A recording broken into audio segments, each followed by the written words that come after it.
খেয়াল করেন, একটা সূরা আছে শেষের দিকে, সূরাটার নাম ইখলাস। সূরাটার নাম কি? ইখলাস। এবার দেখেন তো নামটা ভিতরে দেখা যায়নি, কুল হুয়াল্লাহু আহাদ আল্লাহুস সামাদ লাম ইয়ালিদ ওয়া লাম ইউলাদ ওয়া লাম ইয়াকুল লাহু কুফুয়ান আহাদ। ইখলাস শব্দটা আছে সব সূরার নাম। সূরার ভেতরে আল্লাহ দেখা দিয়েছেন, ইখলাস নামটা কেন ভেতরে দেখাইলেন না?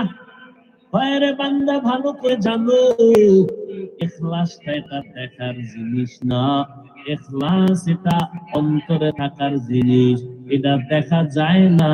এজন্য সূরার মধ্যেও নামটা দেখা যায় না।